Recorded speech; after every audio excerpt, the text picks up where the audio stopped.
Nshuti zacu, nshuti zarinda ubuzima bwawe, tubashimiye ko mudukurikira, tubashimiye ko mwakoze subscribe, abatarayikora namwe muyikore ndetse musangize ibiganiro abandi. Tubagezaho ibiganiro by'ubuzima. Uyu munsi twabateguriye ikiganiro kitubwira ahantu harindwi cyangwa se ibice birindwi ku mubiri wacu bisora imyanda myinshi, ndetse hakaba hatitone ngo hakorerwa amasuku, hateza akajagari, umutekano mukeya mu mubiri wose bitewe n'umwanda waba uhabonetse. Wo muri kumwe ni Niyizikazi yake Benjamin.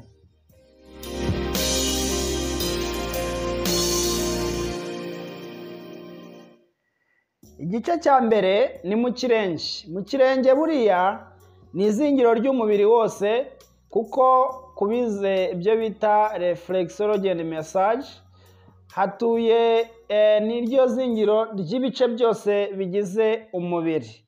Rero kubabyize harimo amaso mu kirenge, uruhu, impyiko, umutwe, ubwonko n'ibindi bice byinshi. Kandi ntitwakirengagiza ko mu kirenge hikoreye umubiri wose, bitewe n'uko ikindi gice cyose cy'umubiri gitsikamira mu kirenge, bityo bituma hakora akazi kenshi ndetse hagapfa amaseri menshi, ingirangingo fatizo zigapfa n'ingirabika. Hanyuma mu gupfa kwazo rero haba hagomba gusimburwa izo zapfuye kugira ngo haze izindi nshyashya. Rero uwo mwanda w'izapfuye ndetse n'ako kazi kenshi bituma imyanda iba myinshi, hanyuma hakenewe kogwa byibura buri munsi. Ahambere hari mu kirenge.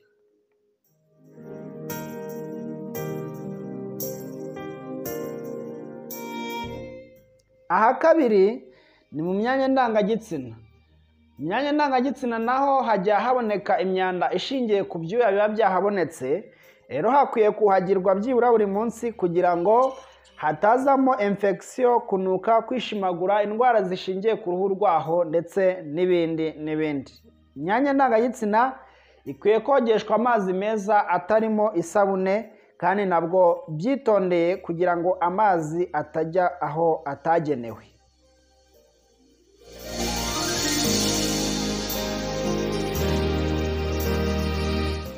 Aha gatatu mu gusora imyanda ndetse hakaba haboneka imyanda igiye inyuranye ni mu bwitumiro cyangwa mu kibuno. Aha haboneka imyanda ishingiye ku mabagiteri ndetse n'ibisigazwa biba byasigaye muri iyo myanya bivuye mu mara bigiye gusohoka hanze. Iyo bititondewe ngo bikurweho, za bagiteri zahasigaye zishobora kubyara zigakora reproduction, hanyuma zikaba nyinshi cyane, bityo bikaba byatera kwishimagura, kunuka, ubwandure bundi bunyuranye ndetse n'indwara zishobora gusubira mu ruhu mo imbere. Mu bwitumiro rero naho hakwiye kogwa byibura buri munsi kugira ngo umuntu agubwe neza.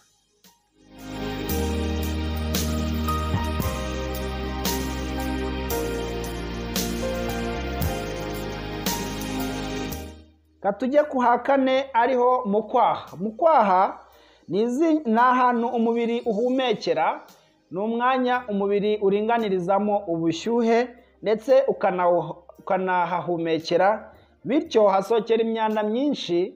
Kandi ku babyibuka n'ababizi, hatutubikana kenshi kandi vuba, bityo rero iyo myanda igomba gukurwaho byibura kenshi gashoboka kugira ngo ye gutera ubwandure bw'amaraso mu gihe itakuweho, cyangwa se kunuka n'izindi ndwara zishingiye ku ruhu.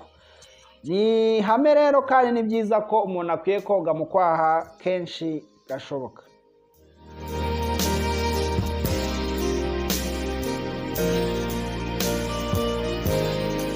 Aha gatanu ni mu kanwa. Mu kanwa umuntu akwiye koga mu kanwa mu gitondo amaze gufata breakfast, kugira ngo yirinde kandi arinde na bagenzi be bari buhure. Akagomba koga mu kanwa nimugoroba amaze gufungura kugira ngo arinde amenyo ye. Mu gitondo kubera ko umuntu aba agiye ku kazi ari buhure na benshi, aba agomba kurinda abandi yoga mu kanwa.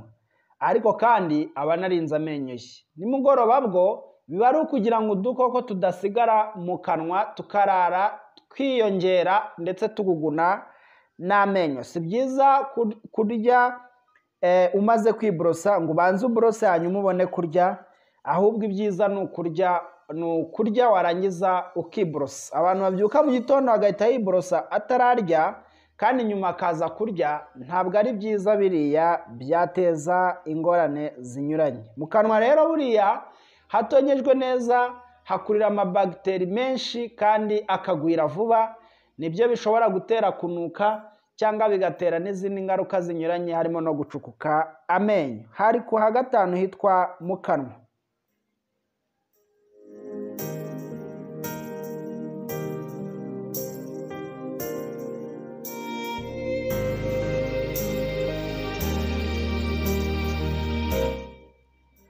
Aha gatandatu mu biganza. Mu biganza ho ngira ngo abantu barabimenyereye nko guhera muri uyu mwaka wa 2020, abenshi twasobanukiwe kandi twongera kwiyumvisha impamvu ari ngombwa koga mu biganza bitewe n'icyorezo cyadutse cya coronavirus.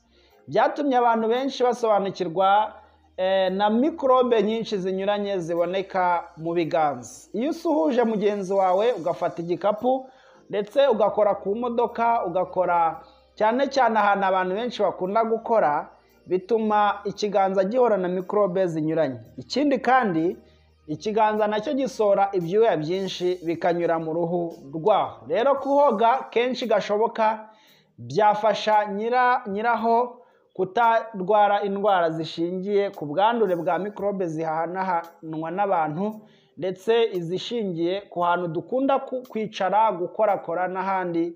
Koga mu biganza rero kenshi gashoboka dukoresha amazi meza n'isabune bizadufasha. Ntabwo bizadufasha muri iyi minsi y'icyorezo gusa, ahubwo bizadufasha no mu buzima busanzwe.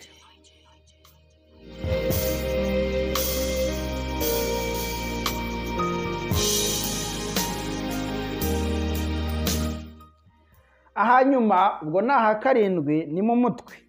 Mu mutwe buriya ni icyicaro cy'ubwonko, niho ubwonko butuye ndetse n'ubwo bumanuka bukagera n'epfo mu mugongo.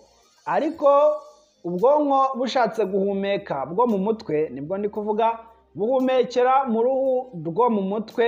Hariya nyine hari umusatsi, harimo utwenge bita pore, bityo umwanda wose n'ukuhumeka kose k'ubwonko bibera hejuru mu ruhu rwo mu mutwe. Rero ubwonko iyo bushatse kusuka imyanda hanze, nta handi bunyuza mu ruhu rwo mu mutwe.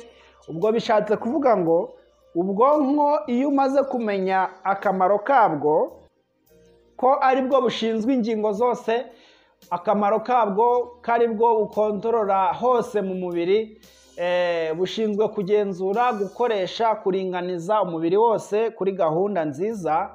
Ibyo bikwereka isomo yuko niba ari bwo bushinzwe akazi kenshi, ni nabwo busohora imyanda myinshi bisigazwa n'amadeshe menshi. Ubwo iyo myanda rero iyo izamutse mu ruhu ikazamuka ngo ijye hanze, wowe nyiri umutwe uba usabwa koza uruhu rwawe buri masaha 24 kugira ngo iyo myanda isoke mu buryo butaruhanyije, kugira ngo niza igasanga ya yindi yabanje ku mutwe yasohotse mbere yaravuyeho, n'indi ibona hica bitaruhanyije. Bigenda bite rero iyo ije igasanga iya mbere itarahava? Iyo imyanda isohotse mu bwonko igasanga mu mutwe hakiri indi myanda, mbese wenda ubwo umaze 2, 3, 4 icyumweru utahoga, imyanda yarahabaye myinshi, bituma ya myanda yongera ikisubirira mu bwonko. Iyo isubiye mu bwonko rero nta kindi bishobora gutera usibye kurwara umutwe, bishobora gutera ibisazi, bishobora gutera imyanda mu bwonko, bishobora gutera kunuka ndetse n'ibindi. Ku babisobanukiwe neza bazi ko bitera n'imvuvu n'izindi ndwara zigiye zinyuranye zishingiye ku mutwe. Abarwayi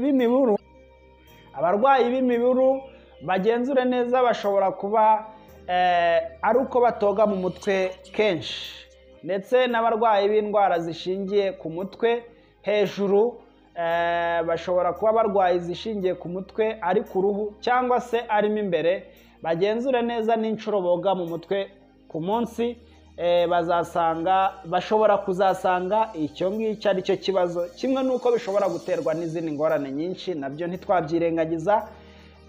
Ariko koga mu mutwe byibura buri masaha 24 nibyo byiza kurushaho. Rero tubashimiye ko mudukurikira, tubashimiye ko mutwereka ko turi kumwe.